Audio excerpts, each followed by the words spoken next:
Shalom, Israel. It's Kazawan. And the name of this video is The Lucifer Doctrine Was Created by Man. Now, before I get into this, let me be very clear. I am not saying that Satan doesn't exist. What I'm saying is that Lucifer is not Satan's name. That doctrine was created by man. Now, the verse that people use to teach that doctrine is Isaiah 14:12. Let's read it. It says, "How art thou fallen from heaven, O Lucifer, son of the morning? How art thou cut down to the ground, which didst weaken the nations?" Many people use this verse as proof of Satan's original name being Lucifer. However, this verse cannot be used to prove that point. Here's why. The Old Testament was written in Hebrew, but the word Lucifer in this verse is not a Hebrew word. It's a Latin word. Hebrew came before the Latin. So by default, Satan's name cannot be Lucifer because Lucifer is a Latin translation of the Hebrew.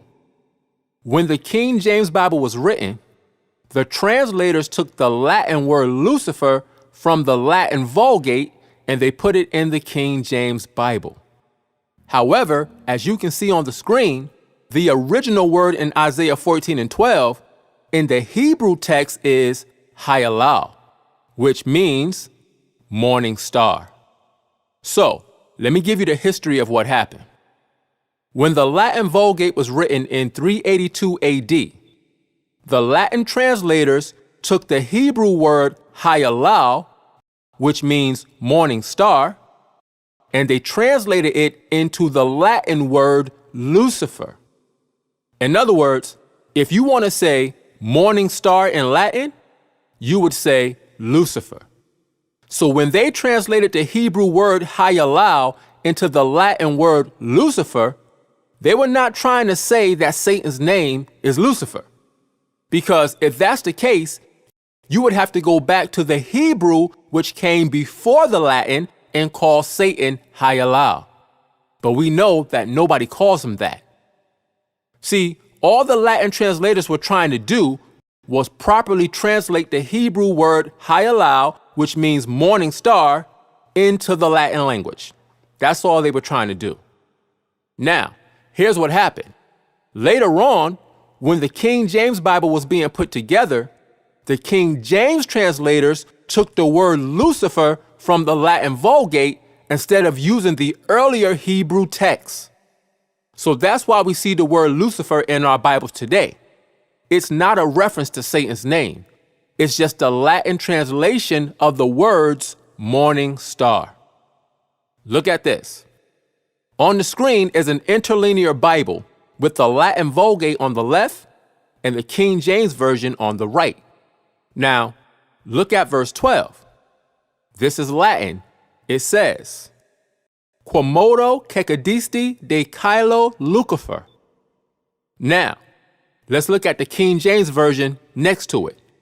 It says, How art thou fallen from heaven, O Lucifer? Notice that all the words in the King James Version are English words except the word Lucifer. See, the King James translators took the word Lucifer directly from the Latin. They didn't translate it into English like they did all the other words. Because if they did, it would have said morning star instead of Lucifer. You can see the same word in both translations, which means that the King James translators used the Latin word. Now, as time went on, people turned the Latin word Lucifer into a personal name when it was never meant to be a personal name. It was just the Latin translation of the words morning star. So that is how Lucifer became Satan's name. That doctrine was created by man. The Bible does not say anywhere that Satan's name is Lucifer. Now, before I get into the scriptures, here's the part that's really important to understand. And this is where many people are going to have a problem with what I'm saying because of the doctrine that they're used to. Here's the point. Isaiah 14 and 12 is not even talking about Satan. It's talking about the literal king of Babylon, which at that time was Nebuchadnezzar. Remember, Lucifer just means morning star. The reason the term morning star is used in Isaiah 14 and 12 is because stars produce light. Stars are high above us and they shine their light down upon us. Nebuchadnezzar had become risen up in his pride, and he exalted himself as if he was the light of the world. So he is sarcastically being addressed as the morning star, or Lucifer in the Latin. However, we know that the true morning star in the Bible is Yahweh. This is Revelation 22 and 16. It says, I, Yahweh, have sent mine angel to testify unto you these things in the churches. I am the root and the offspring of David. Watch this. And the bright and morning star. So we see that Yahweh said that he is the bright and morning star. Why? Because he is the one that gives the true light to the world. See, Nebuchadnezzar tried to exalt himself up into this position. However, the Most High appointed this position to his son, Yahweh. This is John 8 and 12. It says, Then spake Yahweh again unto them, saying, here it is, I am the light of the world. He that followeth me shall not walk in darkness, but shall have the light of life. So here we see Yahweh explaining that he is the one who gives the world the light that we need. In other words, he teaches us how to live righteously by setting the perfect example for us to follow. Now, in the Old Testament, Nebuchadnezzar, the king of Babylon, exalted himself into this position. That's why he was called Lucifer, or morning star. It's like saying, you're so great, then how did you fall, Mr. Light of the World? So the Most High sarcastically referred to Nebuchadnezzar as the morning star because he thought he was greater than he actually was. Now, many people read Isaiah chapter 14 with a presupposition that won't allow them to see what it's actually saying. Since they already believe it's talking about Satan, they can't see that it's clearly referring to the literal king of Babylon, who again at that time was Nebuchadnezzar. So let's read the passage, but let's start in chapter 13 at verse 19. Here it is. It says, And Babylon, the glory of kingdoms, the beauty of the Chaldees' excellency, watch this, shall be as when the Most High overthrew Sodom and Gomorrah. So, what is the Most High talking about? He's talking about destroying Babylon. Verse 20, it says, It shall never be inhabited, neither shall it be dwelt in from generation to generation. Neither shall the Arabian pitch tent there, neither shall the shepherds make their fold there. Verse 21, But wild beasts of the desert shall lie there, and their houses shall be full of doleful creatures, and owls shall dwell there, and satyrs shall dance there. Verse 22, And the wild beasts of the islands shall cry in their desolate houses, and dragons in their pleasant palaces. And her time is near to come, and her days shall not be prolonged. So we see that the Most High is talking about the destruction that was coming to Babylon. Now, let's go to the next verse, Isaiah 14 and 1. It says, For Yahweh will have mercy on Jacob, and will yet choose Israel, and set them in their own land. Now, at this time, the children of Israel was in the Babylonian captivity. So the Most High promised to have mercy on Israel and not destroy us in the destruction. It says, And the stranger shall be joined with them, and they shall cleave to the house of Jacob. Verse 2, And the people shall take them and bring them to their place, and the house of Israel shall possess them in the land of Yahweh for servants and handmaids, and they shall take them captives whose captives they wore. Watch this. And they shall rule over their oppressors. Now, this is a dual prophecy. Some of it was fulfilled back then, but some of it is still unfulfilled, because we are not ruling right now over our oppressors in our land. But right now, I'm just dealing with the time when Nebuchadnezzar was the king. So it says that Israel shall rule over their oppressors. Now, what people was oppressing us specifically at this time? It was the Babylonians. Keep that in mind.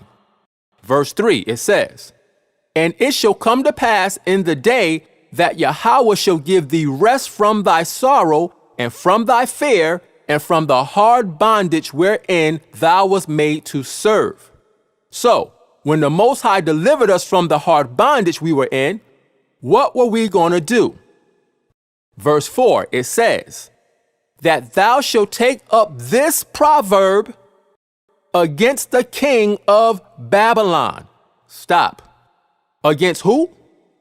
It says the king of Babylon. Does it say against Satan? No. This proverb is against the king of Babylon, the one who was oppressing us.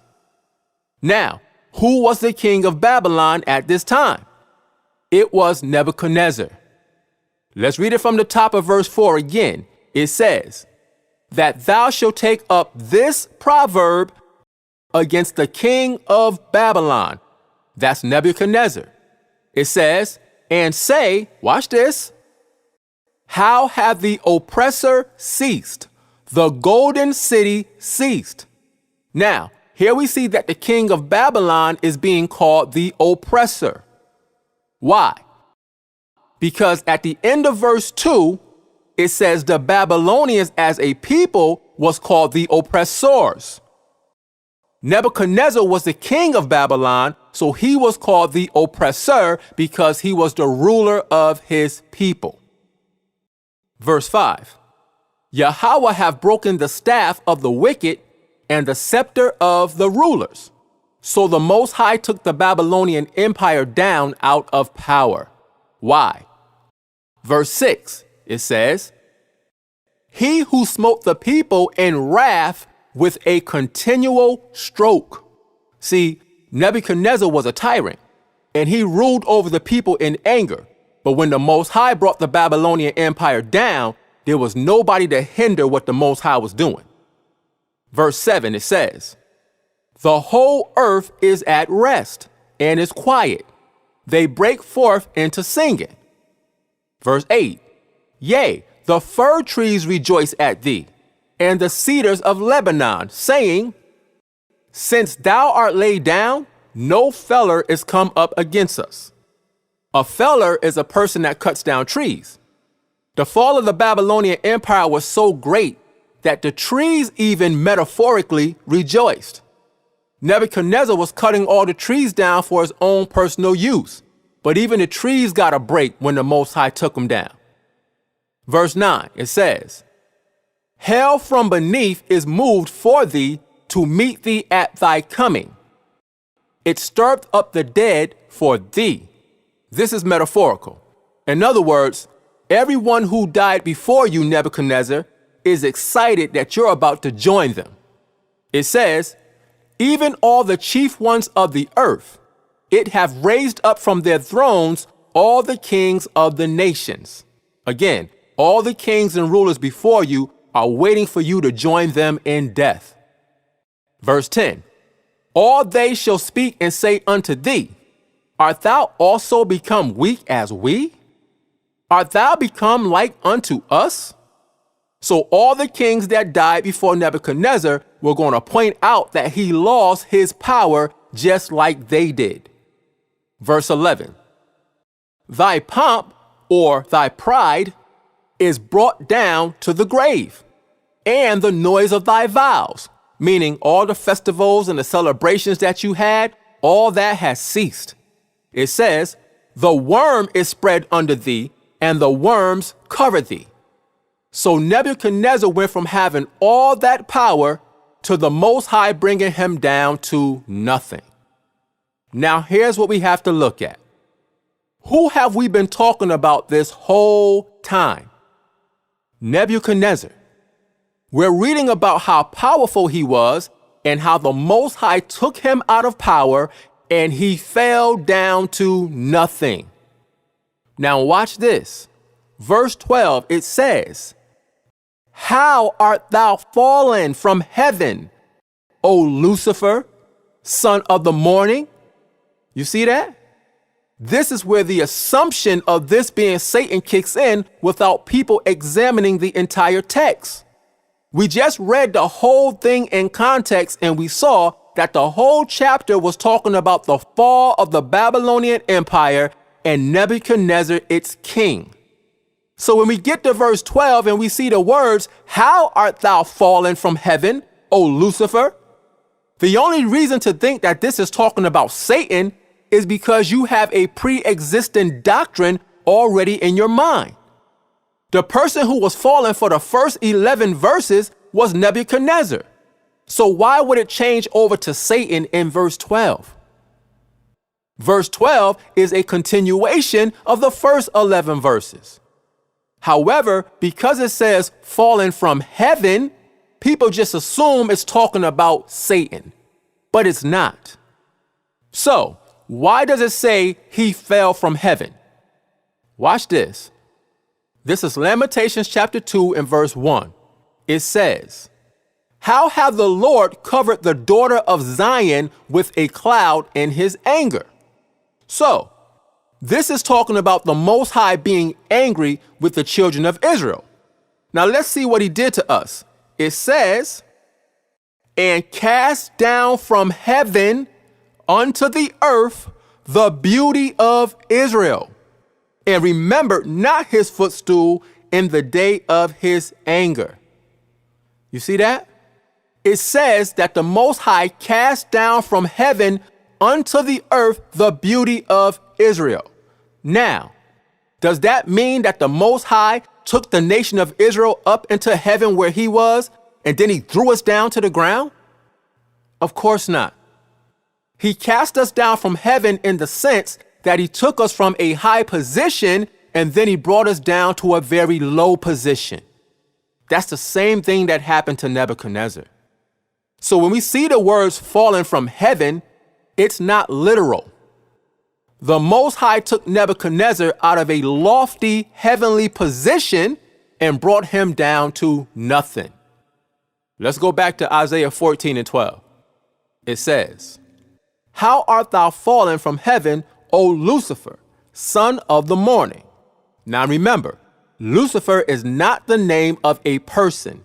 It's just a Latin word that means morning star.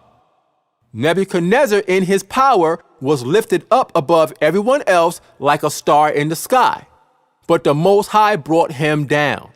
It says, "How art thou cut down to the ground, which didst weaken the nations?" Again, we know that this is not talking about Satan because the precept for this verse is in verse 6. Verse 12 says that he weakened the nations.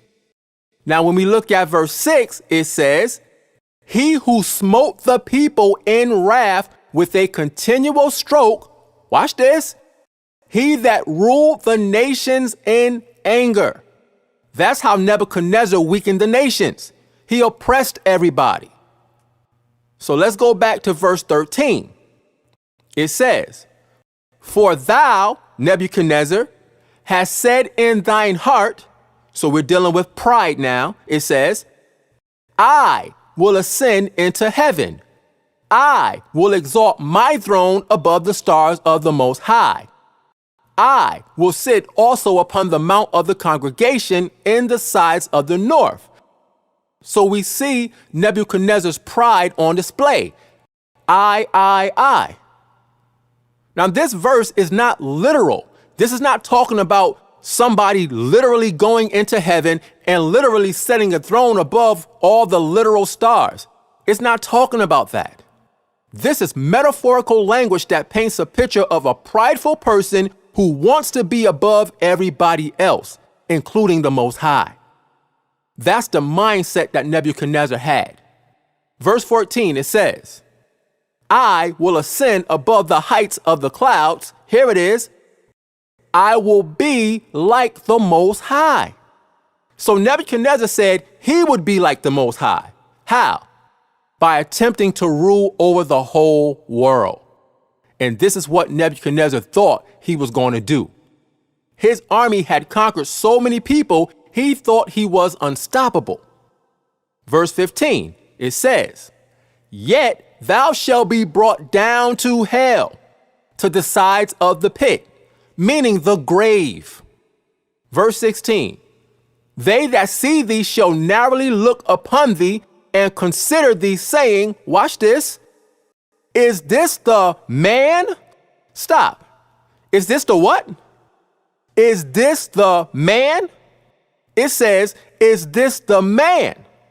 Does it say, is this the spirit? No. Does it say, is this the angel? No. It says, is this the man? This is not talking about Satan. This is talking about a man. What man? Nebuchadnezzar. It says, is this the man that made the earth to tremble, that did shake kingdoms? We already read twice that Nebuchadnezzar smote the people with a continual stroke and that he ruled the nations in anger. He is the man that did shake the kingdoms. Now, I could read the rest, but it should be clear that this passage is not talking about Satan. It's talking about a man who was consumed in pride to the point that he began to think that he was the light of the world or the morning star. So the Most High took him down. So Lucifer is not Satan. Lucifer is a term that can be applied to anyone who exalts himself to a position that is not his. This is Matthew 23:12. It says, And whosoever shall exalt himself shall be abased. See, that's Lucifer, a prideful spirit. It says, And he that shall humble himself shall be exalted. So it's good to be humble, because when you exalt yourself, you put yourself in Yahweh's seat. And his seat is only made for one person to sit in. He is the exalted one. He is the bright and morning star. Watch this.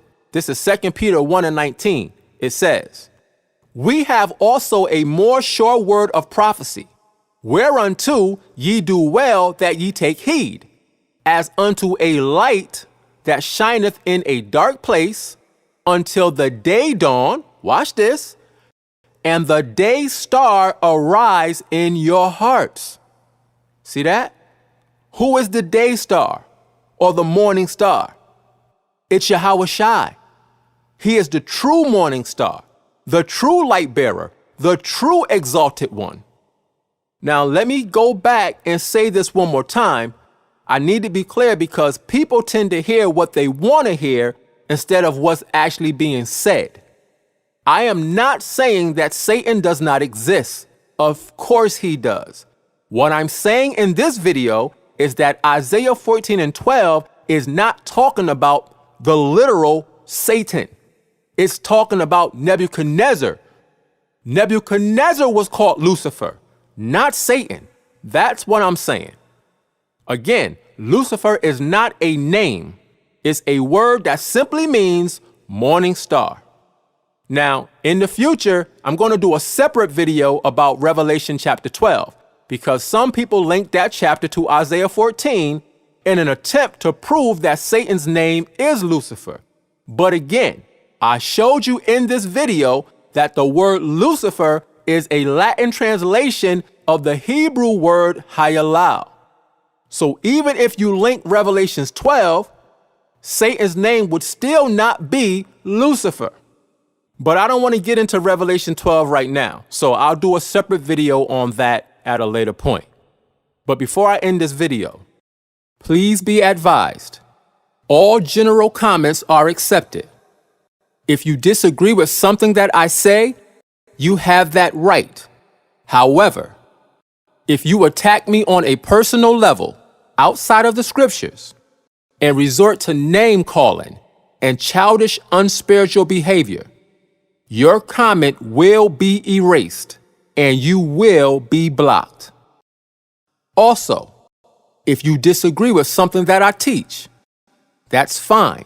You have the right to comment about it. But if you make a comment in disagreement and you don't use scriptures to support what you're saying, I won't block you, but your comment will be erased because I deal with scriptures, not opinions. Now, to the sincere Israelites who watch my videos, I'm not talking to y'all. I appreciate you guys for taking the time out to watch and listen. But I'm talking to these immature, non-spiritual trolls who always have something to say. But when you go to their page, 9 times out of 10, they don't have one single video teaching anything. But yet, they want to come on my page and teach in the comment section. I'm not allowing that anymore. So, with that being said, as always, I hope that somebody got some understanding from this video. And with that, I say, Shalom.